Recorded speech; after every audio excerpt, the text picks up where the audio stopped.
Bonjour tout le monde. Bonjour. Merci Hind et les organisateurs pour l'invitation. C'est un grand plaisir pour moi d'être avec vous aujourd'hui, surtout que c'est la première fois que j'assiste à un événement, une conférence en tant qu'intervenant avec la chère Chouria Frère. Surtout qu'avant 5 ans, j'étais l'un de ces étudiants au sein d'une organisation internationale d'entrepreneuriat social. C'est pour cela que je veux profiter de cette occasion pour la remercier pour tout leur soutien durant tout mon parcours entrepreneurial. Merci beaucoup, Chouria Frère. Merci à toi. Euh, Tu peux passer, Hind? Oui. Bon, je suis Ayoub Habik, un jeune entrepreneur marocain. Et aujourd'hui, je vais partager avec vous mon expérience de projet Alternative Solutions, un projet qui propose un alternative de bois qui produit localement à base de bois de palmier, 100% écologique, plus résistant et moins cher que le bois usuel. L'histoire a commencé en 2017, lors de notre visite en Égypte, dans le cadre du programme Rise Up Summit, auquel nous avons rencontré une start-up qui produit de la fourniture à base de branches de palmier. Une idée qui nous a paru intéressante vu que le Maroc dispose de plus de 4,5 millions de palmiers dattiers. Juste après notre retour au Maroc et à l'aide de Mme Choulia, nous avons décidé d'effectuer un cycle de visite dans la région de Radar pour valider l'hypothèse de l'implémentation de projets de recyclage des branches de palmier dans la région. Juste pour vous mettre en situation, la région de Darat el Filelt est située au sud-est du Maroc.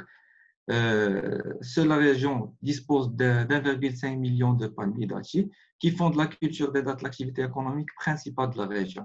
Or, les branches de palmiers pourrissent l'herbe et réduisent sa capacité de production. Donc, un entretien de 2 fois par an est nécessaire. Celui-ci génère annuellement dans cette région plus de 18 millions de branches de palmiers. D'énormes quantités de déchets sont jetés en nature et même brûlés, provoquant de graves problèmes environnementaux. Et nous avons aussi effectué quelques recherches sur la déforestation où nous avons trouvé que annuellement, plus de 140 000 km² de forêt disparaître, et avec une moyenne de 2 000 arbres par minute, ce qui signifie que dans moins de 60 ans, la forêt ne restera plus qu'un simple souvenir. Je peux passer. Oui. Au cours de ce cycle de visite, nous avons pu approcher des habitants de la région, plus précisément dans les villes de Rachidia et Erfoud, et de découvrir l'écosystème de production des dattes de près. Puis nous avons pris des échantillons des branches de palmier afin de les traiter au sein du laboratoire de la faculté de sciences et techniques de Tanger, puisqu'on était des étudiants de la faculté, dans lesquels nous avons pu transformer les branches manuellement à l'aide des meules et des petits matériels pour produire des premières plaques de bois. Et à l'aide des doctorants de la faculté, on a effectué des tests de résistance où nous avons constaté que notre bois peut supporter jusqu'à 350 kg le mètre carré. Et tu peux passer.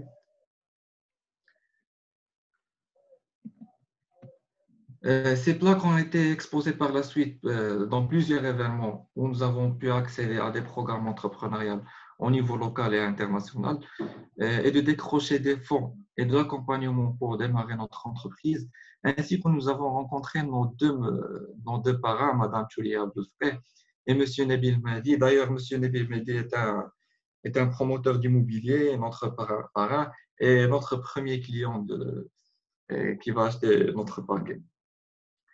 Grâce à ces fonds et en plus de nos apports personnels, nous avons aménagé notre local et l'équipe par les engins nécessaires, dont je cite l'invention de notre première machine de transformation des déchets de palmier en bois massif, d'une faible cadence de production bien sûr, mais qui nous a aidé par la suite pour développer notre processus et d'assurer la matière première grâce à un partenariat avec une coopérative locale.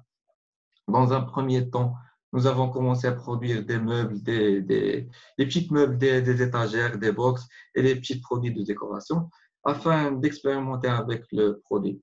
Et nous avons aussi effectué une petite compagnie de pré-vente en ligne où nous avons réussi à décrocher nos premières ventes et générer un chiffre d'affaires important. ce qui nous a engendré plusieurs feedbacks, notamment dans le produit et sa finition, et aussi même des propositions de nouveaux produits à petite échelle, comme les tables et les chaises, et des produits à grande échelle, à savoir le parquet et l'habillage mural. Cette dernière a paru pour nous une piste très intéressante pour le développement de notre projet, ce qui nous a poussé à faire des recherches sur le parquet et son marché. Et après des réunions avec des architectes menées par nos plaques de bois écologiques, nous avons reçu l'encouragement de ces derniers, ce qui nous a motivés à réaliser une étude de faisabilité pour revoir nos process pour une adaptation de production en série.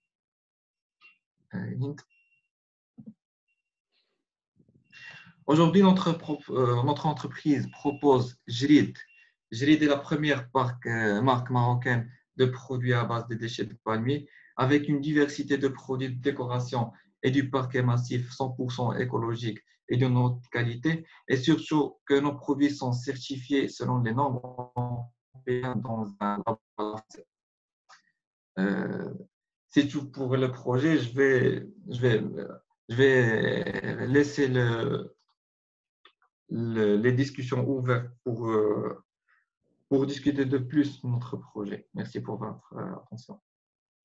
Merci infiniment, c'est Ayoub. C'est très intéressant votre idée.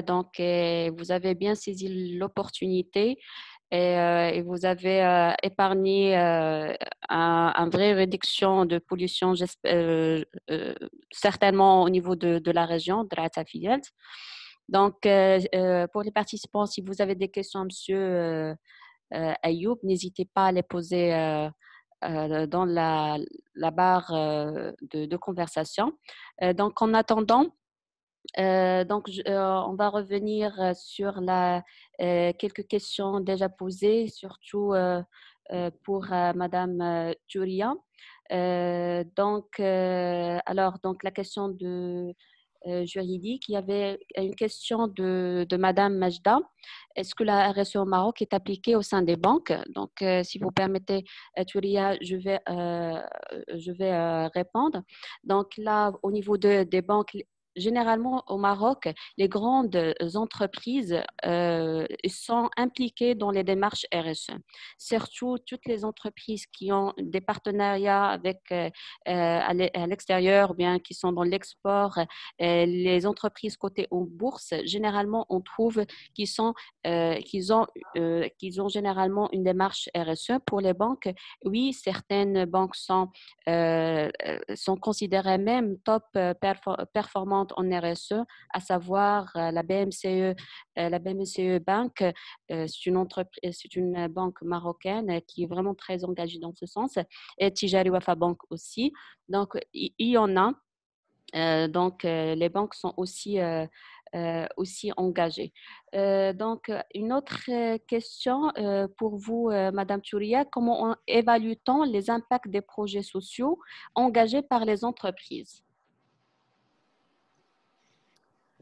Ça dépend des entreprises. Si, comme j'ai dit, c'est les grandes multinationales, ou bien même les grandes entreprises marocaines, et là je parle des grandes entreprises qui font la RSE, ils ont généralement un département RSE au sein de la société. Et donc un département qui contient 2-3 employés au minimum. Et donc ces gens-là, ils ont déjà cette compétence, ils sont formés pour faire l'évaluation d'impact. Et c'est une évaluation d'impact en interne, bien sûr. Pour les entreprises qui sont certifiées, ils sont obligés de faire un rapport annuel pour garder la certification RSE. Donc là, c'est fait de cette manière. Mais sinon, pour le reste, il n'est pas vraiment fait de la bonne manière, si on veut dire comme ça. Justement parce que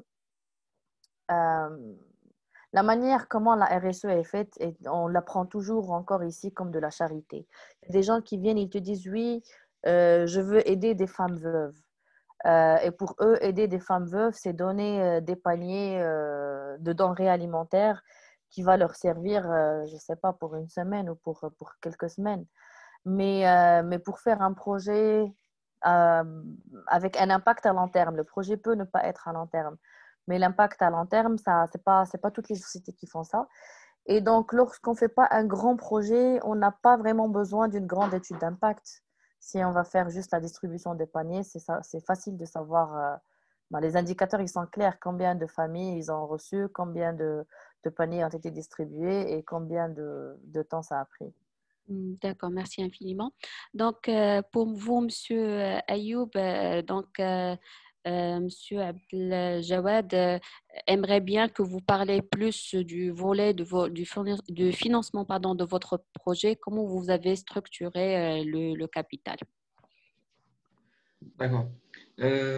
Pour le volet d'investissement, comme tu l'as déjà cité, que heureusement, aujourd'hui au Maroc, il y en a plusieurs programmes, il y en a plusieurs compétitions d'entrepreneuriat qui proposent de financement d'accompagnement des entreprises. Donc, euh, aujourd'hui au Maroc, si vous voulez démarrer votre projet, surtout un projet d'entrepreneuriat social, vous n'aurez pas le souci de financement. Il faut juste que vous aurez un business qui est viable et un business model qui est solide. Et le problème de financement, non, vous n'aurez pas un problème au niveau de financement, mais vous aurez un problème au niveau d'accompagnement. Vous aurez un problème au niveau de euh, euh, comment je vais dépenser ces investissements. Donc, D'accord. si, Oui. c'est bon. Ayoub, si tu peux un peu parler du développement de votre société. Quel est l'investissement de départ avec lequel vous avez commencé? Et au D'accord. fil des années, combien d'argent vous avez pu lever pour le projet? D'accord. Pour notre projet, nous avons commencé par un site vente de 3000 dirhams. Ces 3000 dirhams ont été dédiés d'achat d'études matérielles pour les transformations manuelles, pour fabriquer les premiers prototypes du projet. Après ces 3000 dirhams, nous avons reçu 20 000 dirhams de la part de la fondation d'OCP et de 28 000 dirhams de la part de l'incubateur des Inc. Euh, et après, nous avons commencé à recevoir des grands fonds, surtout du World Bank qui était de 20 000 dollars, de la CCG de 200 000 dirhams et de la compétition Clean Tech Maroc de 100 000 dirhams. Donc, jusqu'à maintenant, nous avons pu relever plus de 700 000 dirhams comme levée de fonds, mais il faut juste noter que si vous voulez augmenter le levée de fonds ou bien décrocher d'autres investissements, il faut toujours livrer. Il faut toujours travailler et livrer, non pas être dépendant des compétitions ou être dépendant des programmes, mais il faut toujours travailler et avancer votre projet pour avoir de nouveaux investissements. D'accord. Donc, une autre question. Donc, Monsieur Ayoub, donc, votre projet a-t-il reçu un accompagnement des institutions bancaires pour son financement? Et deux, pour une pérennité de votre activité, pensez-vous à acquérir des terres, les reboiser en plantant des palmiers dattiers que vous utiliserez pour vos fabrications? Ou l'objectif est-il toujours de vous approvisionner auprès des agriculteurs de date? D'accord. Pour la première question, nous avons reçu l'accompagnement des institutions bancaires ici au Maroc, oui, et surtout l'accompagnement de la CCG à travers l'organisation Réseau Entreprendre Maroc.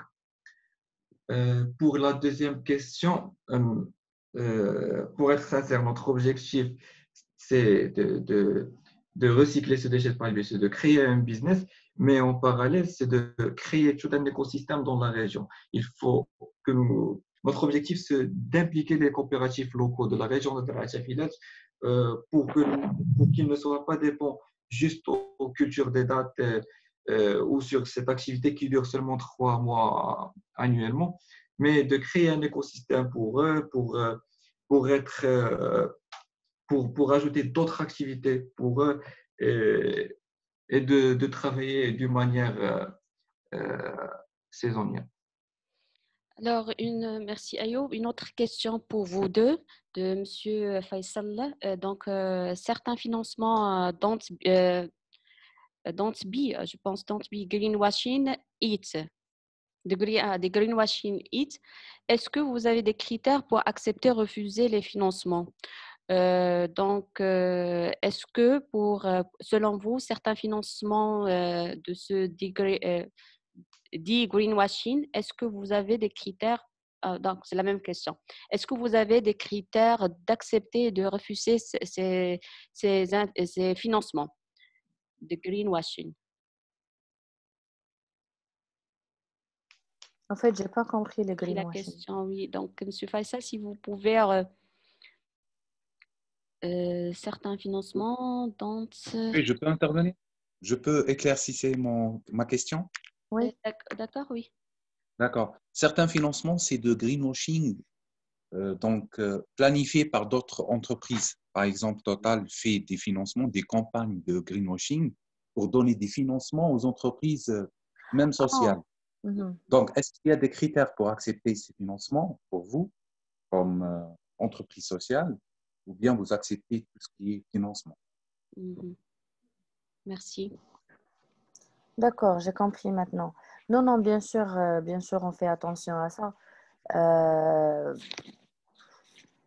Au Maroc, on n'a pas beaucoup de ces financements comme ça, parce que la majorité des financements qu'on a sont des financements étatiques ou des financements de multinationales qui sont un peu dans la consommation de masse, dans les produits agroalimentaires ou bien les produits de beauté, et ces produits de beauté qui respectent relativement l'environnement.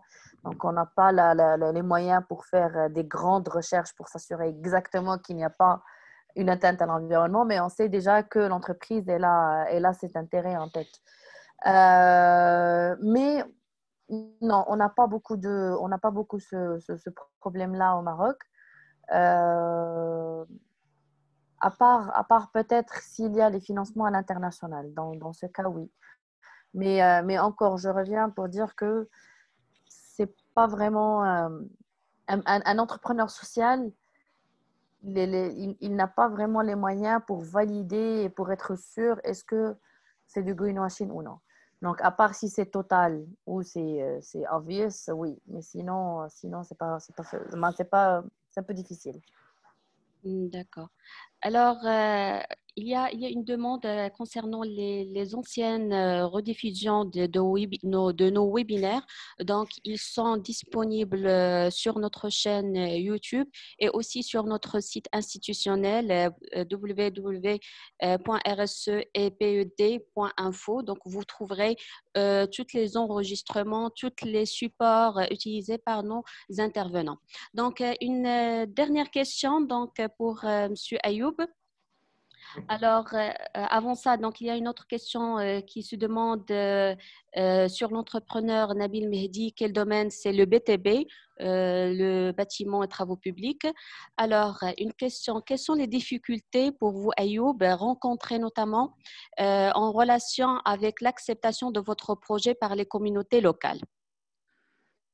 Bon, les communautés locales, juste maintenant, nous n'avons aucun problème avec eux. Parce que Monsieur Ayoub, on vous entend la pas communauté très locale bien. cherche. Parfait, maintenant oui. Maintenant, maintenant. Maintenant Bon, oui. j'ai dit que concernant les communautés locales, nous n'avons eu aucun problème avec eux, vu que aujourd'hui, les communautés locales cherchent ce genre de produits dans leur région et surtout que notre projet aide à développer la région et de créer de l'emploi dans la région. Donc, jusqu'à maintenant, heureusement, nous n'avons aucun problème avec eux. Avec la communauté locale. Donc, il y avait une autre question qui se demande, est-ce que vous êtes de la région? Non, je suis originaire de Cali, de la région de Kala. De quelle? Parfait. Une autre question sur le label RSE de la CGM. Et donc, est-ce que le label RSE de la CGM est bien implanté dans la PME marocaine? Alors, lorsque vous consultez le club, le club des entreprises labellisées CGM, vous allez trouver qu'il y a des PME marocaines qui sont engagées. Alors, comme vous le savez au niveau marocain, que la majorité du tissu industriel sont généralement des PME, des TPE surtout. Alors, la TPE c'est là où la RSE n'est pas encore à un stade, on ne pense pas à intégrer la démarche parce que d'après plusieurs études, le principal objectif de l'entreprise, c'est vraiment la survie. C'est pour cela donc qu'il n'y a pas des TPE donc qui sont labellisés. Alors une autre question, comment peut-on entreprendre un projet de RSE visant les entreprises du BTB? Un exemple de projet pourrait m'orienter. Un exemple. Je pense que je peux intervenir ici. Oui, bien. Je voulais aussi intervenir dans la question avant. Je vais rapidement. Comment on peut être accepté par la communauté locale? Alors là, je voudrais attirer l'attention encore sur le design thinking, la méthode qu'on utilise en tant qu'entrepreneurs sociaux. Et dans le design thinking, il y a d'abord une immersion avec la communauté. C'est que on veut éviter les erreurs que l'État faisait avant ou bien les grandes organisations faisaient avant, où on amène un consultant qui est connaisseur de quelque chose et on lui dit, viens, on veut aider cette communauté, dis-nous quelles sont les solutions pour cette communauté. Donc, dans le design thinking, il te dit d'abord de choisir ta population, choisir ta communauté et d'aller au sein de cette communauté et de vivre avec cette communauté, de les observer, de faire son immersion au sein de cette communauté pour bien comprendre leurs besoins. Pour qu'après, la solution qu'on va proposer, elle va venir de cette communauté. Alors, dans le cas où, et on a eu ces cas-là où on n'a pas été accepté par la communauté, soit par un problème politique ou pour un problème politique, ça veut dire que c'est le représentant des autorités qui ne veut pas que le projet s'installe parce que pour lui, ça fait peur à son autorité à lui, personnelle. Soit parfois, les gens, ils ne savent pas exactement c'est quoi l'objectif derrière ce projet. Ils croient qu'il y a quelqu'un qui veut leur prendre leur maison, prendre leur argent. La meilleure manière de se faire accepter par la communauté, c'est de vivre avec eux. C'est de commencer avec des actions de bonne foi et montrer sa bonne foi avant de commencer à se faire de l'argent et à faire son projet après. Alors, voilà, ça c'était ma réponse. La question, c'était comment faire un projet dans le BTP. Alors là, je vais revenir encore à l'innovation sociale. Et là, quand on dit l'innovation sociale, ça veut dire que on ne va pas créer quelque chose qui n'a pas été créé avant. On ne va pas inventer un nouveau concept ou un nouveau produit. L'innovation sociale, c'est comment je peux offrir un produit ou un service qui soit moins cher à celui qui est sur le marché, qui soit plus performant à celui qui est au marché, qui soit plus facile à utiliser à celui qui est sur le marché, ou bien qui soit plus proche et accessible. Donc ça, c'est les quatre critères. Et si on commence avec ça, il y a tellement d'idées qu'on peut faire, il y a tellement de propositions qu'on peut faire. Le projet de Ayoub, il rentre dans le BTP parce qu'il fait du parquet écologique. Malheureusement, il n'a pas beaucoup parlé de son produit. Il fait du parquet écologique qui est aligné avec le parquet de bambou et qui coûte aussi cher que le parquet du bambou. Donc, ce n'est pas comme du parquet normal. Il y a aussi une entreprise avec laquelle j'avais travaillé dans le temps qui fait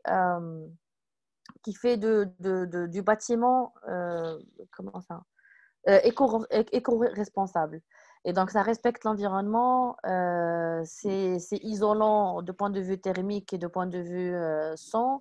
Et c'est des maisons qui ne coûtent pas très cher. Je pense que ça coûtait dans les 200$ par le mètre carré. Et c'est des petites maisons. Donc 100 mètres carrés, ça coûte $2000. Voilà. Hein? $20,000. Donc, si on fait un truc assez grand, et là, je parle de $100, c'est la finition, c'est tout, c'est vraiment tout.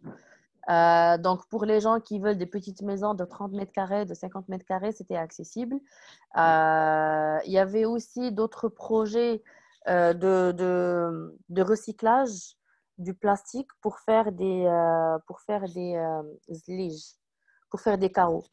D'accord. Alors, il y a des carreaux à base de plastique ils prennent le plastique, ils le broient parfaitement et ils font les carreaux avec des couleurs différentes. Et il y a des carreaux à base de sable et de déchets pas organiques, mais franchement, je ne sais pas. Donc, ils mélangent le sable avec d'autres matériaux et ça fait aussi des carreaux qui sont éco-responsables et où il y a le recyclage et tout. Donc, les idées, elles sont illimitées dans le BTP. Il faut juste savoir qu'est-ce qui ne marche pas chez le BTP, qu'est-ce qui ne marche pas dans nos communautés et comment on traite ce sujet-là et trouver comment je peux améliorer, donner une solution meilleure que ce qu'il y a sur le marché. Parfait. Merci, Touria. Donc, une autre question pour Monsieur Ayoub. Donc, vous utilisez le bois. Qu'est-ce que vous faites avec les palmes, les feuilles? Sont-elles compostées ou envoyées à la décharge? Bon, auparavant, nous broyons ces feuilles pour les utiliser en tant que fourrage pour les chameaux de la région. Mais nous n'avons pas eu les certifications nécessaires pour commercialiser ce produit. C'est pour cela que nous sommes aujourd'hui en train de développer un autre produit à travers ces feuilles de palmier. D'accord, parfait. Alors, concernant la communication institutionnelle du label RSE, si vous êtes quelqu'un qui est intéressé par le domaine, généralement, donc, il y a un site spécialisé, club, mis à disposition par la CGM, qui regroupe toutes les activités que les entreprises font, surtout les entreprises labellisées. Ils partagent aussi leurs pratiques, les bonnes pratiques de RSE. Et vous avez aussi la liste des entreprises labellisées, la charte, les conditions. La seule reproche aujourd'hui en tant que académicienne ou chercheuse dans la RSE, c'est que l'accès ou bien pour être labellisé RSE CGM, il faut être obligatoirement membre de la CGM. Donc, voilà, donc comment y accéder? Donc, Majda, vous demandez à accéder à quoi? Non, l'accès, donc accéder au site. Je vais par la suite partager le site d'information où vous pouvez trouver toutes les informations sur la RSE, sur ce que font les entreprises, leur rapport de développement durable. Tout ceci est vraiment est disponible en ligne, consultable, mais je parlais surtout de l'entreprise. Si l'entreprise veut être labellisée RSE, il doit être d'abord membre de la CGM. Donc voilà, c'est